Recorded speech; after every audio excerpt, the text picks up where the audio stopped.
Minister, how will the Scottish Government continue to push for climate justice globally post COP26? First Minister.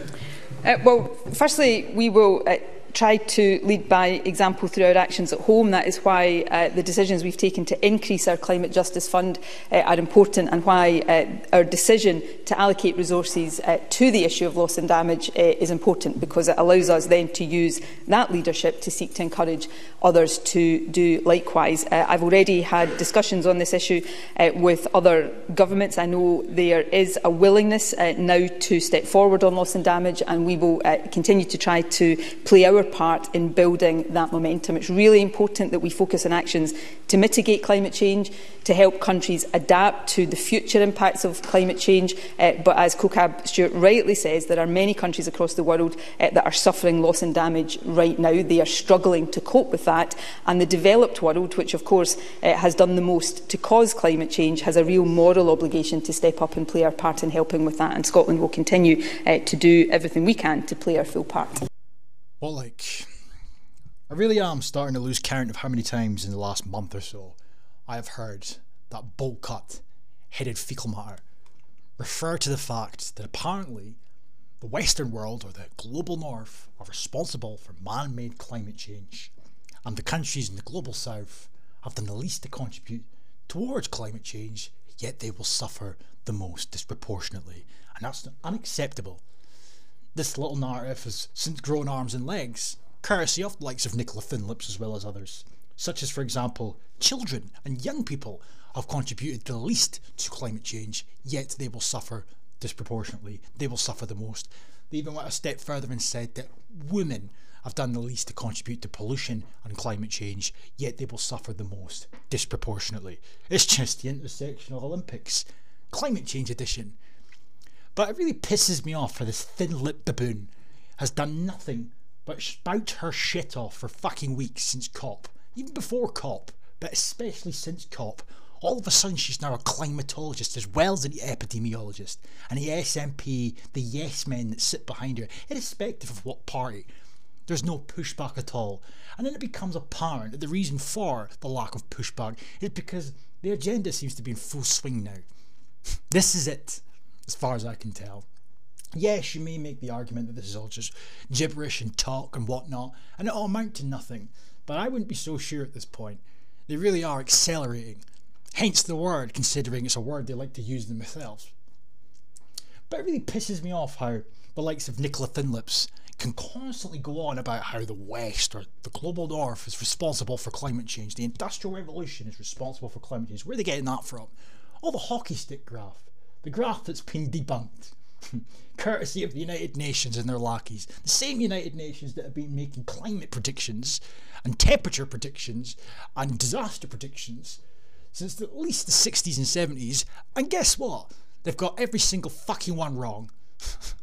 But yeah, all of a sudden we have to take what they say on board, completely disregarding the fact that the planet, as we know it, goes through periods of time where it's warm and where it's cold. And in order for it to get warmer after it being cold, it would obviously have to heat up, and vice versa.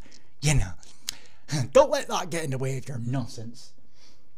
As far as I can tell, it's pretty apparent that this is an excuse. They've latched onto carbon as an excuse to target our nations so they can weaken us financially.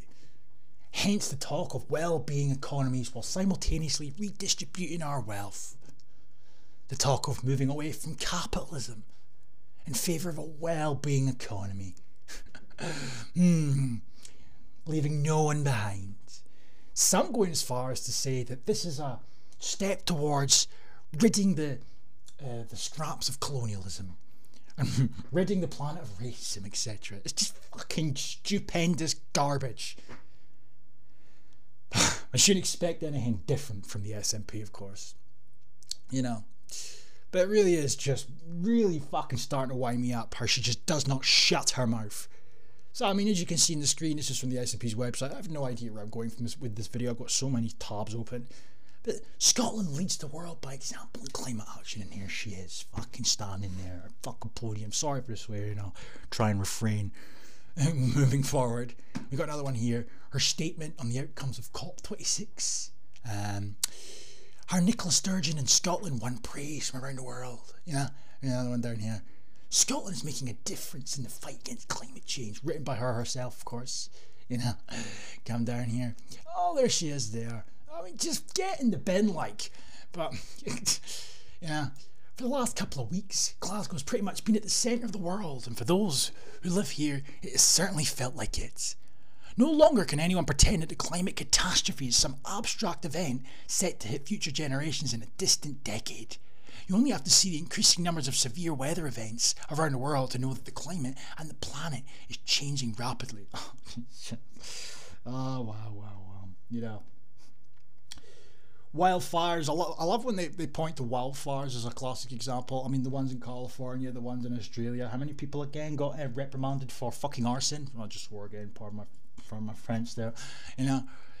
Or suspected of arson, As for floods happen all the time, annually, I'm not taking away from the fact that there might genuinely be there might genuinely be a certain aspect of warming to the temperature overall across the world, but to pinpoint that on carbon, and by extension pinpoint that on us, is where I draw the line. It's just fucking nonsense. There's no pushback, and it's just boring at this point. There's absolutely no pushback at all, none. But yet they stand at their podiums and Sturgeon, she's just every day near enough going on and on and on, and it's just relentless, absolutely relentless.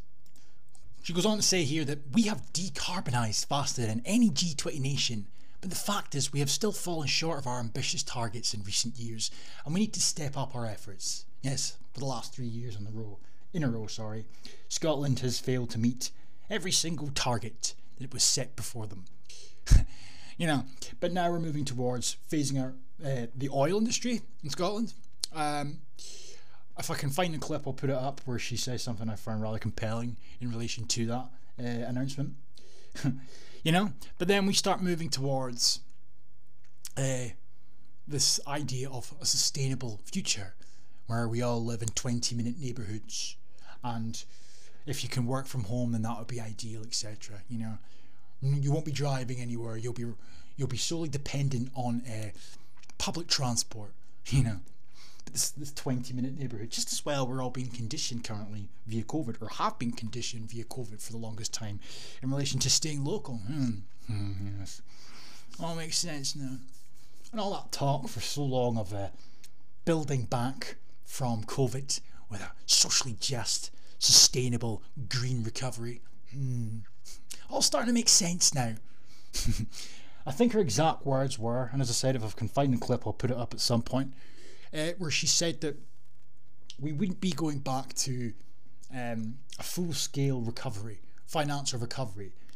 In essence, what that means is we're moving away from financial stability in favour of the wellbeing economy. The same thing she did a TED talk on a few years ago. Oh yeah, But she goes on to say here that although we are not at the top table of these negotiations, the government has used this opportunity of having the world on our doorstep to make a positive contribution and show leadership where we can. I was personally very keen that the voice of youth was heard throughout COP26 and beyond. After all, the younger generation stands to lose the most from the damage we are doing now to our planet. As they always manage to say this shit with straight faces. Standing at their podiums at COP, standing at their podiums in Parliament, irrespective of which country they're in, and they'll sit there and they'll say that the planet's hanging by a thread. We're on the precipice of a dying planet. They say it with straight faces. There's no panic, no concern, nothing. Oh no, of course not, because they're talking shite and they fucking know it. Praising Greta Thunberg and that Bainbird, I don't know her name. The government funded the COP Youth Summit, the Conference of Youth, which brought together more than 400 young people to draw up a demand of world leaders.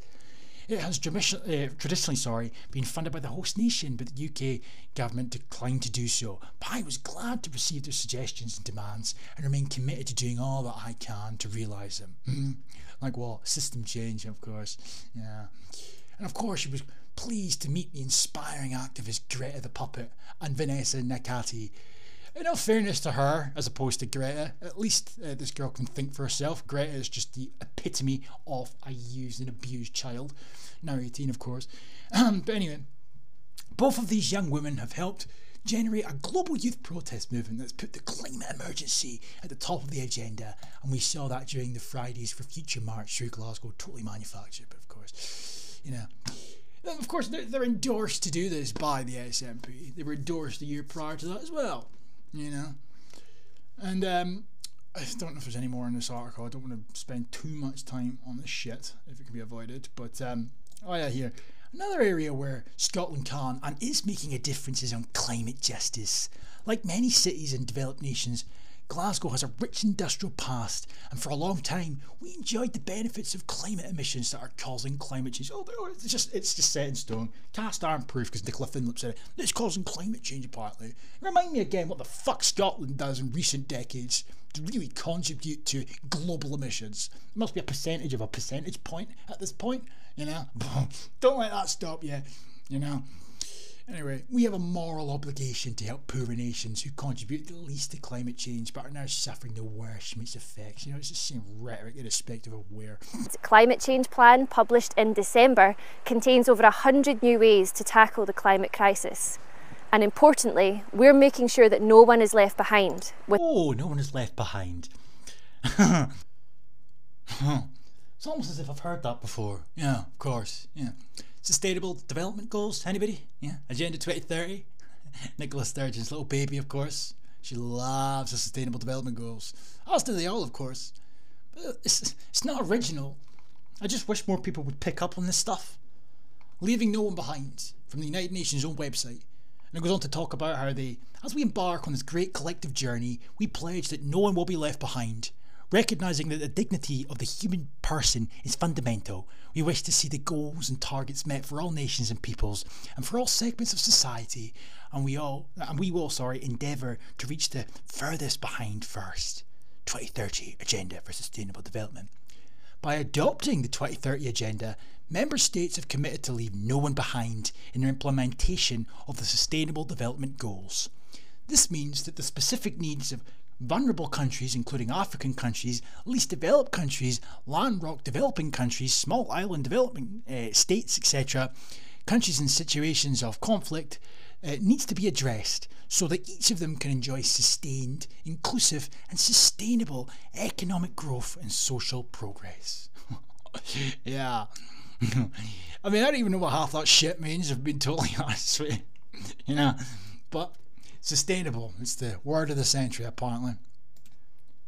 To achieve the objectives of the 2030 Agenda, we need holistic and coherent cross-sectoral policies supported by disaggregated data and evidence-based policy making. We need to identify those who are left behind and the circumstances that prevent their full participation. To achieve that, we will need, among others, integrated social policy frameworks that aim to progressively achieve universal coverage while addressing the specific needs of vulnerable people through target policies and programmes. Finishing up by saying here that ultimately leaving no one behind requires the transformation of deeply rooted systems, economic, social and political, governance structures and business models at all levels, from local to global. Of course, system change. With a legal commitment to a just transition. We've invested enormously in Scotland's renewable energy potential, and last year more than 97% of our electricity needs were met by renewable sources. But we and the world need to go much further, much faster. Nicola Sturgeon was one of the first government leaders to declare a climate emergency. And we've set ourselves the world-leading ambition of becoming a net zero nation by 2045. That's 5 years ahead of the UK. So one of the key issues in this election is about how we deliver on those ambitions. If we don't act, my generation will have to live with the consequences. Here we go. In just 6 months, the eyes of the world will be upon Scotland as Glasgow hosts the COP26 summit. This is an opportunity for us to secure real and lasting change, and an SNP government led by Nicola Sturgeon will use our role and voice to push for the ambitious international agreement that the world needs. But we must also lead by example in showing how targets can be met. And we're already setting in train the policies which are helping to deliver that. We haven't waited for the pandemic to end to start work on a sustainable recovery. We are already doing it. To provide jobs and training opportunities as we emerge from the pandemic, the National Transition Training Fund will support workers whose jobs are at risk and provide retraining opportunities for high-tech, high-skilled jobs that support Scotland's net zero transition. We can all help Scotland recover from the impacts of COVID-19. So let's get on with building a more resilient, sustainable country that's fairer for Sustainable. Privileged to lead a discussion about the role Scotland can play in the world to champion progressive democratic values. The COVID crisis has reminded us, as never before, of our interdependent world.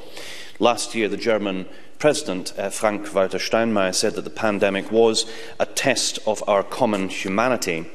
And as we emerge from the public health crisis, there are further tests ahead that will shape the world around us and for future generations.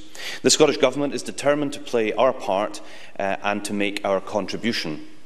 That starts with an internationalist outlook based on cooperation and not confrontation. We have the opportunity to build on strong foundations as a nation. We are active and connected with a long history of constructive engagement with our neighbours. We have a track record of leadership on climate change and climate justice.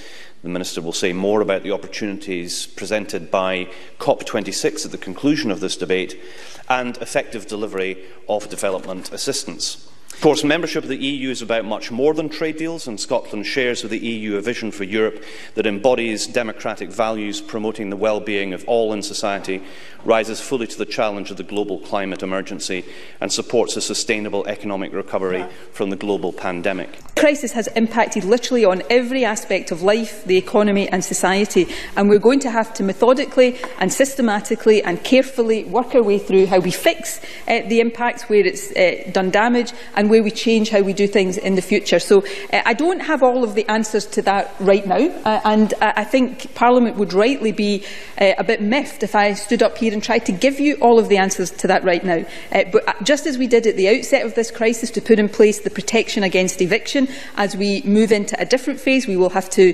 consider what protections are appropriate for a longer term period and what bigger changes we want to see. Actually, everybody in this chamber has a part to play in that, as have the entirety of the Scottish population. I would never, ever have wished the circumstances in which we're having these discussions, but it is undoubtedly the case that it gives us an opportunity to change things for the better.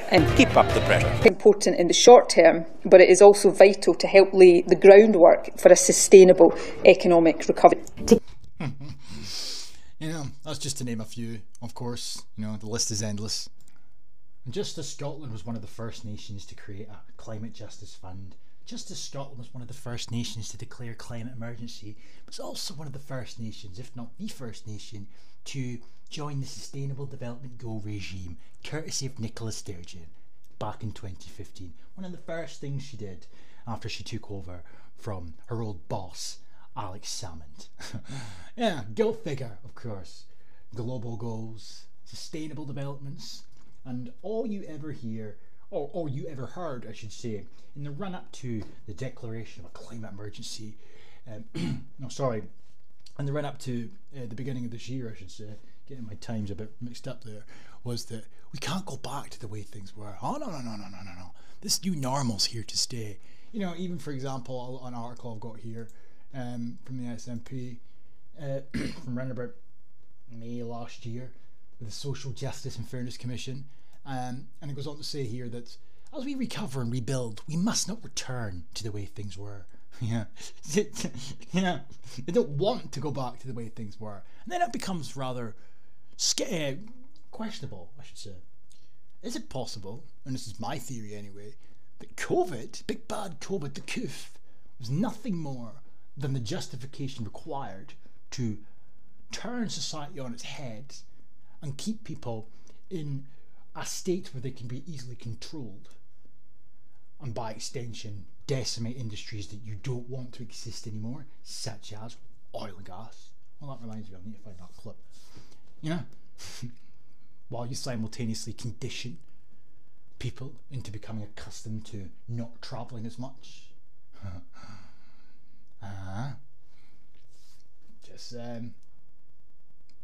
Even their patronising programme for government for 2020 to 2021. First page, underneath this hideous photo, and I'm sorry, it's sometimes difficult to put my bias to one side. She really is an abysmal looking woman, if you can call her a woman. Anyhow, goes on to say here that these are not normal times, yada yada yada. Going on about COVID, of course, but then says down here, our clear priority for this period through to the end of this Parliament in May is dealing with the economic, health and social crisis that the coronavirus has brought. Beyond that immediate priority, we must consider how we build back fairer and stronger. We have an opportunity not simply to go back to how things were, but to address with a renewed impetus many of the deep-seated challenges our country faces. We must take that opportunity. How convenient! This opportunity just landed on your lap, you know? Months after the UN General Secretary at the beginning of 2020 came out with some dubious claim that this was the decade of action. This was the decade where the transformation of society was to be accelerated in order to achieve the 2030 agenda, Sustainable Development Agenda targets. Fast forward a couple of months and wouldn't you know, there's a pandemic that isn't like any other pandemic that's ever existed before. Oh no. This comes with the caveat that when we come out the other side of it, it's the perfect opportunity to implement the aforementioned Sustainable Development regime. I'm just saying, looking a bit sketchy. Was to use COP to challenge ourselves to go further and faster in our own journey to net zero. That is why I chose as my first engagement at COP to meet with climate activists Vanessa Nakati and Greta Thunberg. Said her second name wrong, you thin-lipped twat. And second of all, she says so with a straight face. Wonders never cease. It's also why we have moved... This. It's also why we moved away from our previous commitment to maximum economic recovery. What's that in favour of, I wonder? Oh, that's right. A socially just, well-being economy. Oh, it's not like that's what was being talked about at her TED Talk all those years ago. It's not like that's another United Nations initiative. It's not like she's part of a trio of countries, if I'm not mistaken. I'll have to look that up again quickly. Moved away from our previous commitment to maximum economic recovery of oil and gas and have embarked on discussions with the new Beyond Oil and Gas Alliance. We also published additional... Yes, the wellbeing economy governments. Building a wellbeing economy is a top priority for the government in Scotland. This means building an economy that is inclusive and that promotes sustainability, prosperity and resilience, where businesses can thrive and innovate, and supports all of our communities across Scotland to access opportunities to deliver local growth and well-being. With Scotland being a founding member of the Wellbeing Economy Government Group, an initiative where members countries are working together to understand the key priorities for a well-being economy. Yeah, of course. Yeah, that's all making sense now. Of course. Sorry, I don't think I finished showing what I was meant to show in this programme for government here. If you come to, I believe it's the outcomes and equality, and yet again, it's just in your face. What goes on to say here, to focus on creating a more successful country with the opportunities for all of Scotland to flourish through increased well-being, of course, and sustainable, of course, and inclusive economic growth. We are a society which treats all our people with kindness, unless you're a straight white man who hates progressivism, dignity and compassion, respects the rule of law, and acts in an open and transparent way. We have a globally competitive, entrepreneurial, inclusive and sustainable economy. Sustainable. All about that sustainability. You know, with the United Nations coming out very recently. Where the F did that one go? Oh, God's sake. Oh yeah, climate action can deliver a sustainable future for all. Of course, yeah. And just a little recap here, still on this programme for government. It goes on to remind you all here that the Scotland, their national performance framework, which sets out a vision for a more successful country, where all of Scotland has the opportunity to flourish through increased well-being and sustainable and inclusive economic growth. The impact of COVID-19 has been felt across Scotland. It has disrupted our everyday lives. Nah, I'm pretty sure that's your fucking rules. Our families, our communities and our economy. It has had a profound effect on our well-being as a nation. So as we recover and rebuild from the crisis, it's more important than ever to be guided by the vision and values of Scotland's National Performance Framework and the United Nations Sustainable Development Goals, which by extension is essentially the exact same thing as the National Performance Framework. The National Performance Framework essentially just puts policies into practice that help steer us towards achieving the said goals from the SDG regime. And it goes on to say here that the programme for government focuses on delivering what really matters right now to deal with the economic, health and social crises left in the wake of COVID-19, but it is also steered by the longer term vision. With the framework promoting equality at its heart and a national outcome to respect, protect and fulfil human rights, challenges us all to ensure the needs of our most disadvantaged and marginalised communities are at the forefront as we take action to recover from COVID. With the government driving an ambitious and progressive agenda to ensure equality and human rights are embedded in all that we do. We know the impacts of COVID, the COOF, have not been felt equally, and it is expected ongoing economic impacts we felt disproportionately by the WAMNs, of course, and by the BAMEs and disabled people, the same people that are all disproportionately affected by climate change as well. Go figure. You know, it goes on and on and on, the proverbial yammering from these twats. But the point remains the same, that all this shit was in your face not even a year ago. And that kind of leads me on to something else that I kind of want to talk about. As I said, I really don't know how long this video is going to be because I've got so many tabs open here. I mean, I don't even know what the sole purpose of this video was in actuality. But all the focus that was on the youth in Scotland, that's what really started to piss me off in the run-up to COP, during COP, after COP. You know, the climate protest was one thing. I swear to God, she really is just absolutely abhorrent. She fucking is, isn't she? But yeah, and it's really the focus that something doesn't really get that much attention, I don't think. Kind of flying under the radar to a certain extent. Yet these people all feign ignorance as if all these children around Scotland have just miraculously adopted the knowledge and the know-how to make the world a better place and greener and fair and progressive. And they just miraculously came up with that one day when they were all playing outside. Nah, come on.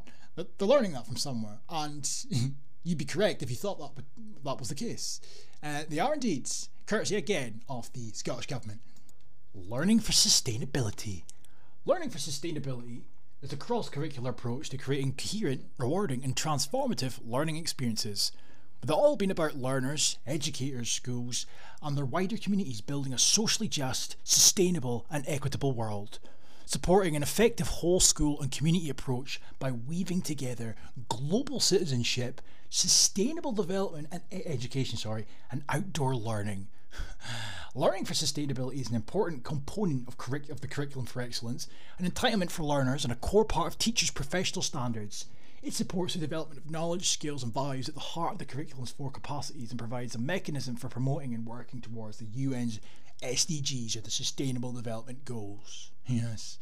You know, so when you've got the likes of children coming out and demanding action, imminent action, wanting to do more to protect the planet, when you've got children coming out and saying that, or convinced that they're going to die within the next decade unless there's dramatic system change, etc., you have to wonder to yourself where they got that from. They're literally just creating little activists in our country.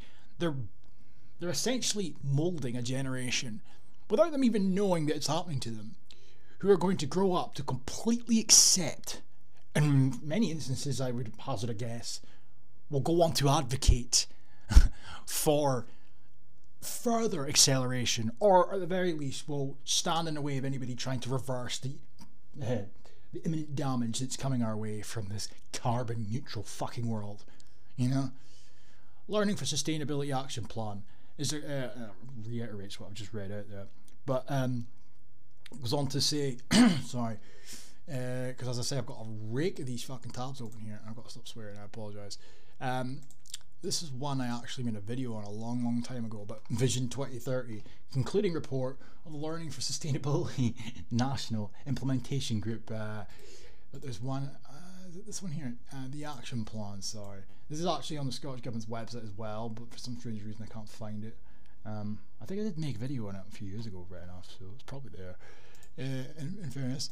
But where the hell did it go? Maybe it was this one, but yeah, and this goes on, and there's some absolute gibberish in this. If I could find, oh yeah, there's little Nicola Thinlips here, where she goes on to say here that the Sustainable Development Goals offer a vision of the world I believe people in Scotland share. Delighted to confirm that Scotland has become one of the first nations on earth to publicly sign up to the goals, blah blah blah blah blah.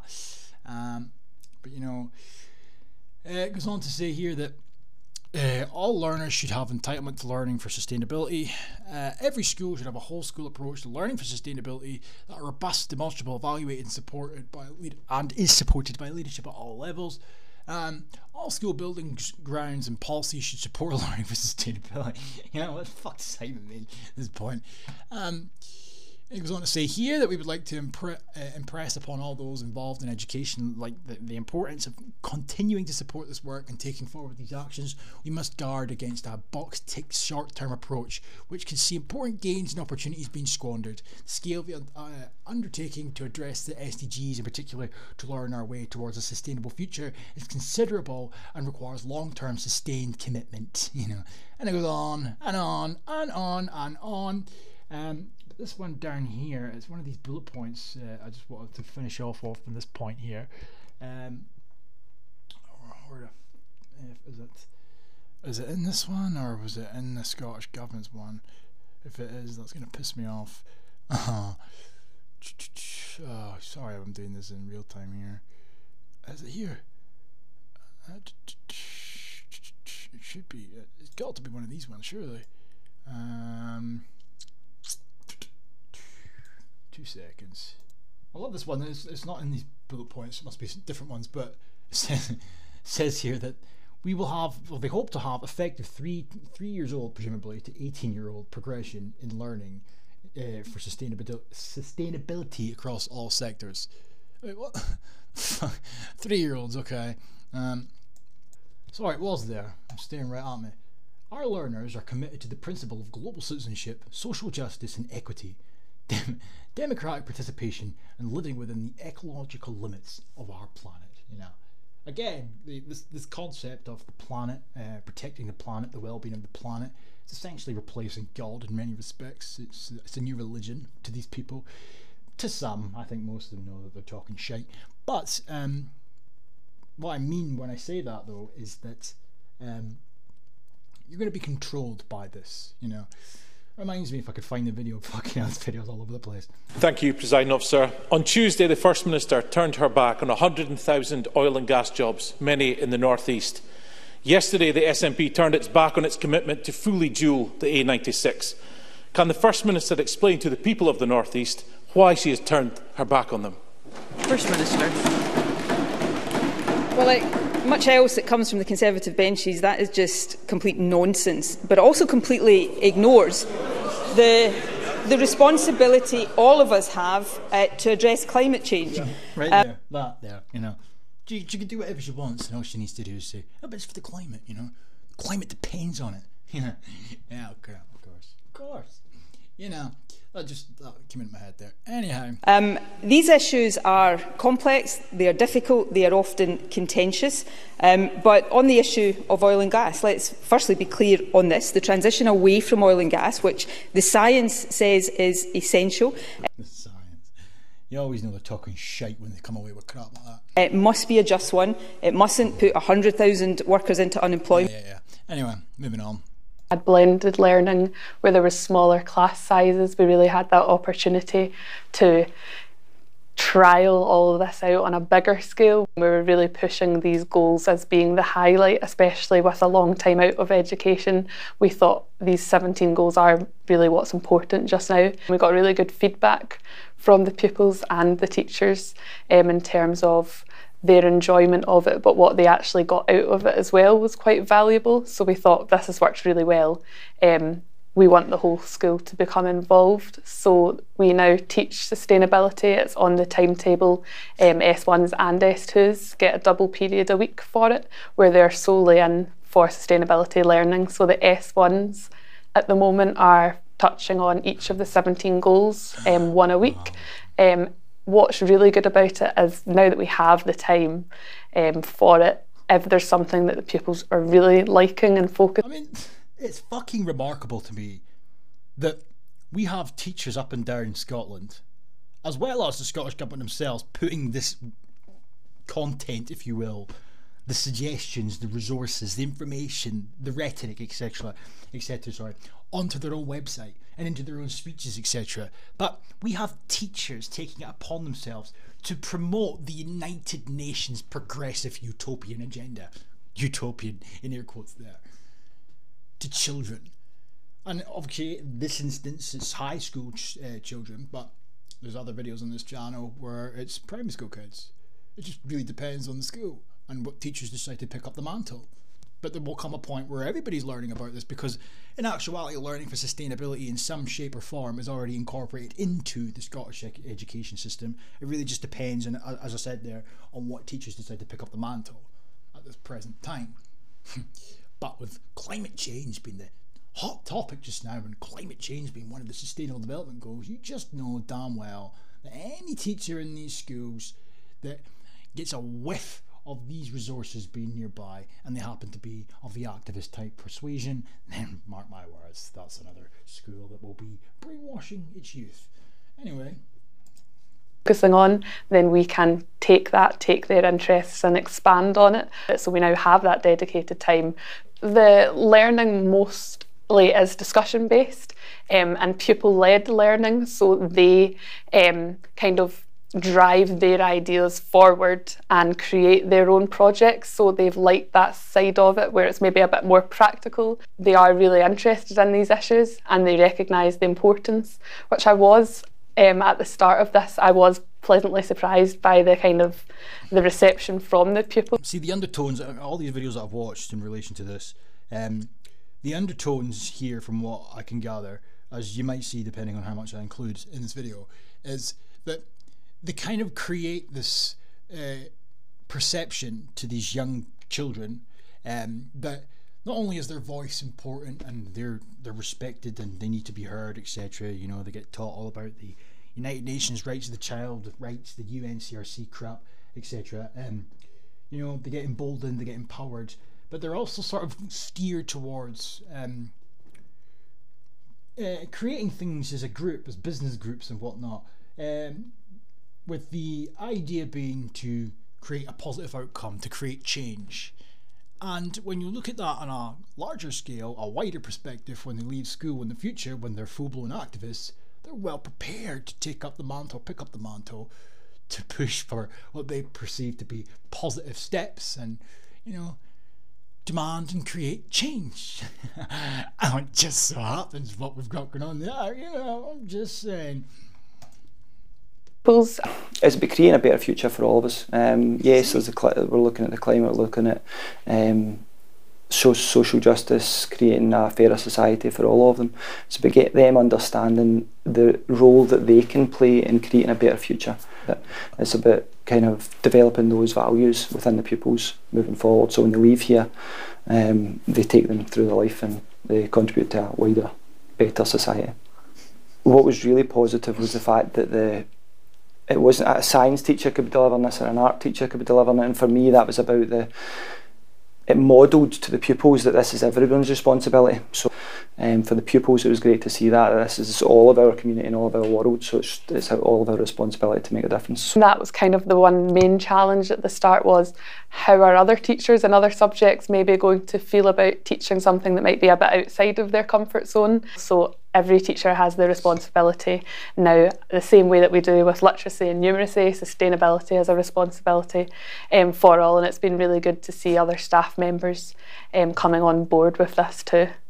So we've had a couple of training sessions for the staff, and all the resources that we've developed are all there centrally, so it has been a really smooth process, and if there's anything that maybe someone's not sure about, they know just to come to us, and we can help them with that. So really, even if you have a sustainability class, it's not just your class, everyone's got that responsibility, and we all kind of help each other out, so it has been really positive that way. And they were learning new things from teachers that they weren't used to having those types of conversations with. So talking to their art and music teacher about social issues, and those teachers who tend to not have those conversations come up in class were coming up to me and saying, that was great, like I feel as if I was getting something out. There's people that, like, because they don't really enjoy art, they were loving it, like, and they were telling me all about racism and how that has an impact on people, and how people of colour are actually more impacted by climate change and other things. And they said, I've never really said anything in my class before. Yeah. That's the Sustainable Development Goals for you folks. Yeah. Well, oh, wow. One of our classes is called Interdisciplinary. We've been learning about all the global goals. We've been learning about gender equality and how women aren't very treated fairly, and we're trying to have no poverty. We've also been learning about how are we going to achieve a world with no poverty? You know, this is rhetoric again from the United Nations. What they mean by everybody being a level playing field is essentially pulling us down to the level of the global south. That's what you're seeing right now as they blame carbon and fossil fuels, etc. But yeah, this is the second video now that I've come across in this series, if you will, where little kiddywinks are learning about gender equality, promoting feminism to children. You know, dress it up any way you want. That's what they're doing. They're promoting feminism. The other wee girl in the separate video was talking about STEM and the need to see an equal amount of women and men in STEM. So they're teaching children this shit. They're teaching children the feminist version of why there is a disparity in STEM. You know, it's, you know, systemic barriers and whatnot. It's fucking madness. equality and how women aren't very treated fairly, and we're trying to have no poverty. We've also been learning about a good education and how kids have to travel through really dangerous situations just to get to school. No hunger as well, and how people say, like, Africa or something like that, they don't have much food. Oh, it's really helpful to know, like, this sort of stuff that's happening to the planet, and then you also get to find out like more about how the school can help and how you can help, and then you feel better about yourself for putting yourself forward for helping the matter. And we've recently entered a Dragon's Den competition, so we had to create an idea to help with the school, which will then be sent off to be judged. I think the pupils are starting to make those connections, whereas it was all these different projects working alongside each other. They're now starting to see these connections. And I think starting off in blended learning was great, and we've actually managed to maintain those smaller class sizes, so the kind of practical sets, which is around 20 children or less. Well, and because it's not focused on assessment or exams, it's just seen as relevant to what's going on in their daily lives. You get a lot of buy-in from the kids. Over the next few months, our pupils will be electing a member of Renfrew Parliament, and we're trying to step it up beyond pupil council. That was something that our head pupils really wanted. They want a process of focusing on ideas and solutions rather than just there's somebody in the class that likes to lead, so therefore they go on and do it. And the pupil parliament will take in a few different things talking that actually impact the full of the school population, so the full student body, but there will be committees that will focus on specific things. So we've got That is great. You know, gone are the days where you learn how to do Pythagoras theorem and learn about geography, maybe even some history, psychology, biology, chemistry. Now fuck that. Let's learn about how to become activists. Yeah. Great to be a disruptor because I feel proud of how many people I've helped to start making an impact on climate change, to make a positive impact to the planet for our future generations. I mean, that kid's lucky if he's in double digits yet, age-wise. Yeah, and he's reiterating the exact same nonsense that bowl-cut headed Fruit Loop says at her podium. You know, it's just fucking... It's just disgusting. And I am really conscious of the time now. I mean, Jesus Christ, it's almost been 45 minutes. But this is the EIS. This is another one that's promoting this crap. We've still got the proverbial stuff from long ago when I made videos on the LGBT stuff. I think I made videos on that. But more specifically, the anti-racist nonsense. But they've now got a section dedicated to climate change and whatnot. But I'm going on to say here that they are working with other trade unionists around the world to call on governments to agree meaningful output at the COP26. Additionally, the EIS is working on a range of work streams to support and develop climate change awareness and learning activity in the build-up and subsequent to COP26. Yada yada yada. No Planet B climate education exhibition and a webinar series. And here we have their anti-racist education. Yes, I stumbled across more of that nonsense, but I don't want to get bogged down on that specifically, or that one anyway. Where the fuck is the rest of it? Avoiding and tackling eco-anxiety amongst school pupils, you know. Okay. We've got climate change education, supporting young people in the climate action movement. And climate change, the challenge for society, trade unions and individuals. So education says here, sorry, so this is the sort of nonsense that's been provided or presented to children and teenagers for them to go through at their own discretion. Exploring climate justice, a new resource, a human rights based approach, which has been developed as a partnership collaboration between WASDEC, the third generation product, the Royal Society of Chemistry, ScotDec, and EcoActive Learning, with the assistance of Oxfam through the European Union, of course. With the contents of this being the sole responsibility of ideas and can in no way be taken to reflect the views of the European Union. Let's be honest, it reflects the views of the European Union. So obviously if you click on this, we can go straight to it. I've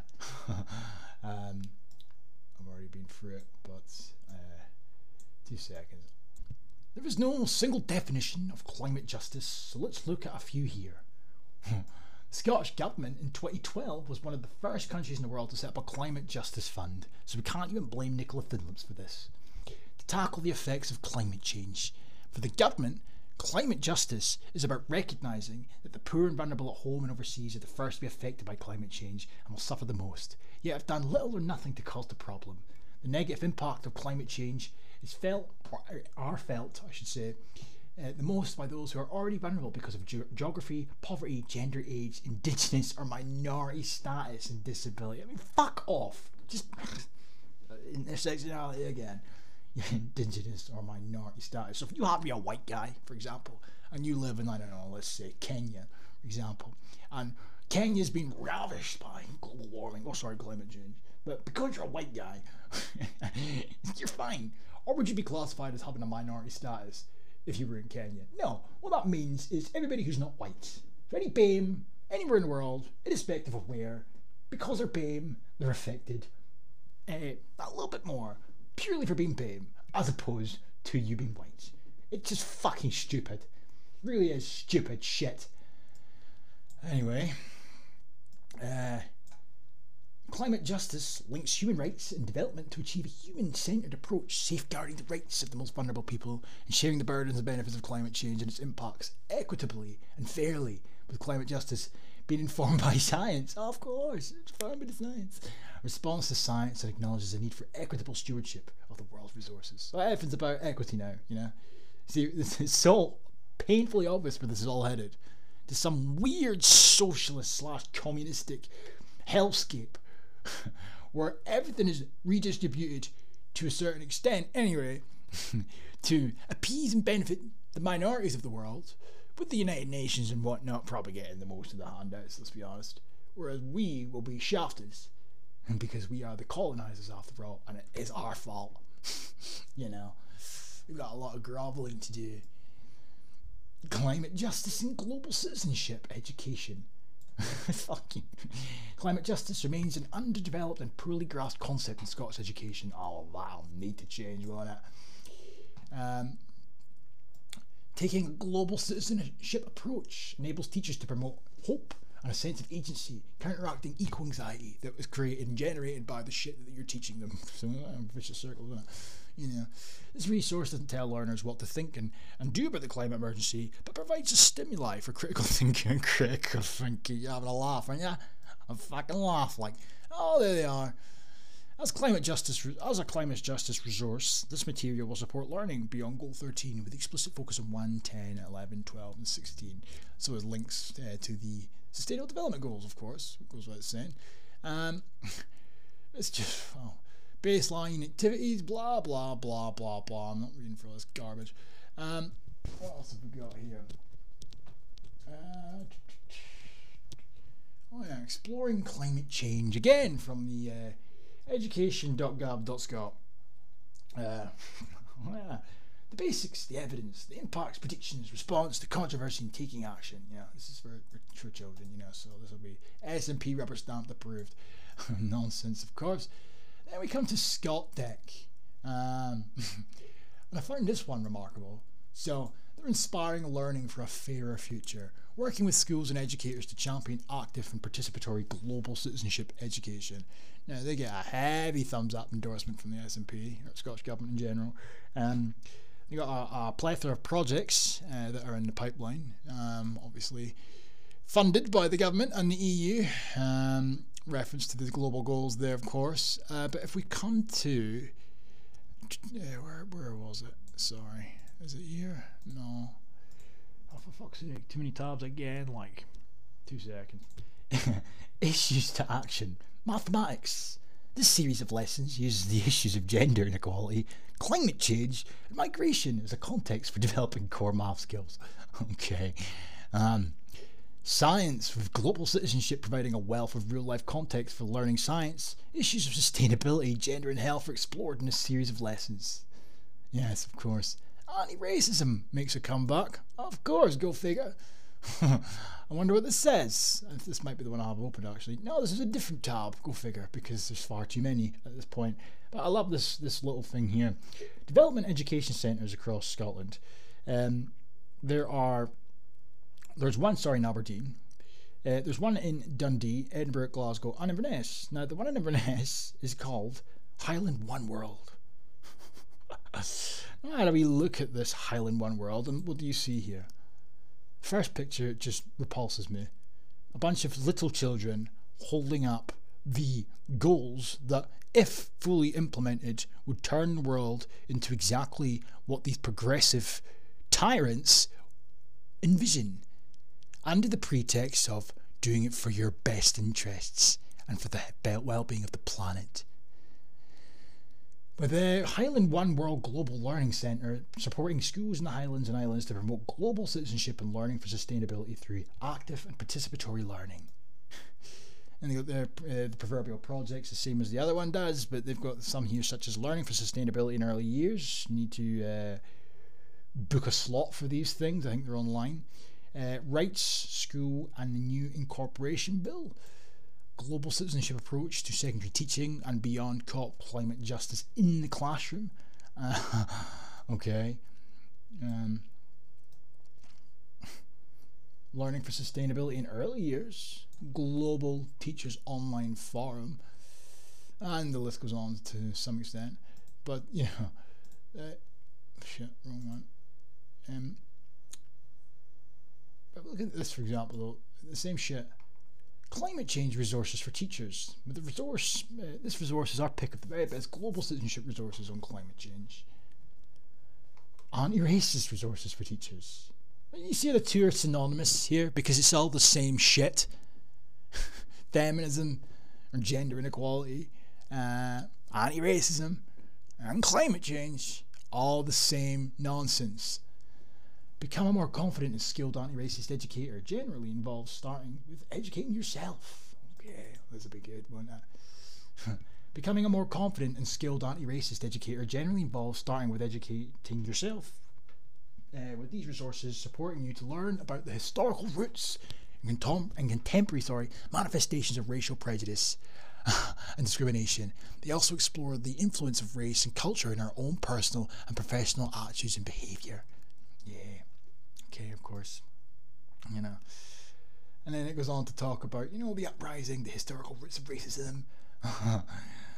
Anti-racism is the commitment to fight racism wherever you find it, including in yourself. Oh, how good. So, if they can have their way, hypothetically speaking, of course, they'll consume... Oh, Robert DiAngelo. They'll consume the Jew they'll consume the mind of the teacher, then the teacher will by extension go on to promote this to the children, because it's all for sustainability and well-being and whatnot. The urgency of intersectionality, oh, just fuck off. Just absolute cancer. Decolonising the curriculum, of course. Wouldn't be an anti-racist document without that. Anyway, so it's a signpost for global citizenship. Just fucking absolute nonsense. I'm really gonna have to end this video in a second, like, but you know, just have a quick look at this, see what this entails. Climate change resources for teachers. I mean, wow. STEM resources, of course. Climate curricula.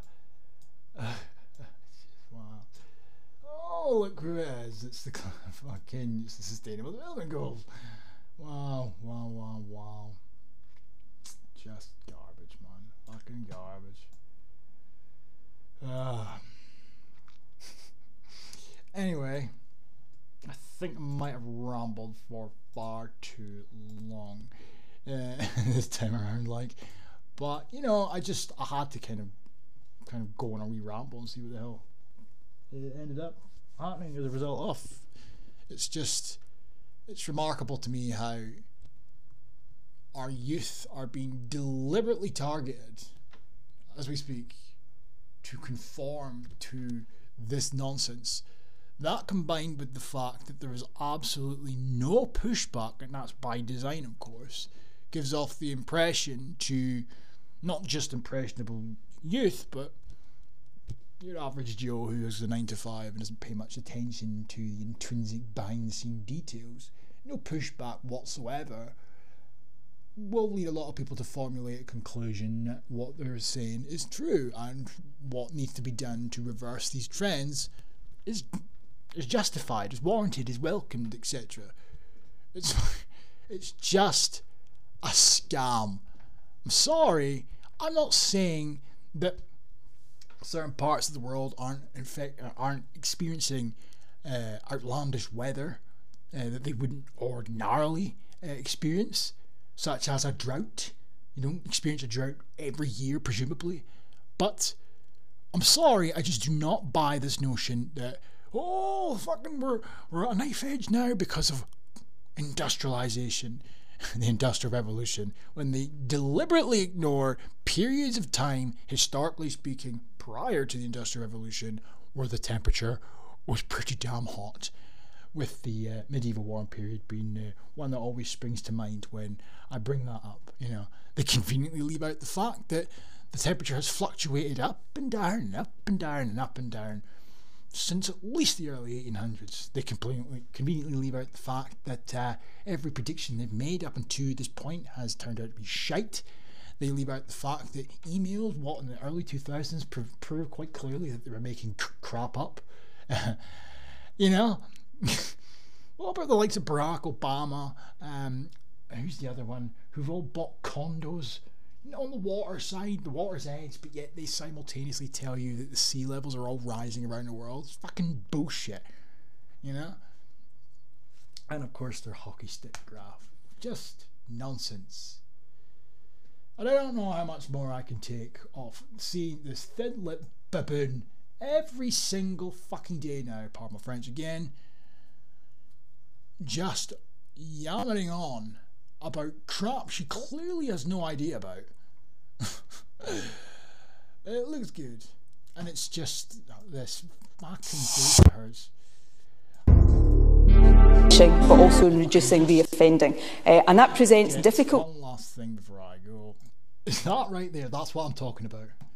This is why I always mock Nicola Thinlips and her hair. I'm sorry, that is just a fucking shocking haircut, and quite frankly, her head's massive. She reminds me of one of those footballers, you know, those wee football, I can't remember the names of them, the wee model toys you used to get. They were more like statues, essentially. Tiny little bodies and massive heads. That is what that reminds me of. I mean, it is just shocking. Absolutely shocking. I have no words for that monstrosity. I have no words for the shit that she's doing in our country. But anyway, I'm sorry this is an hour long. And on that note, peace.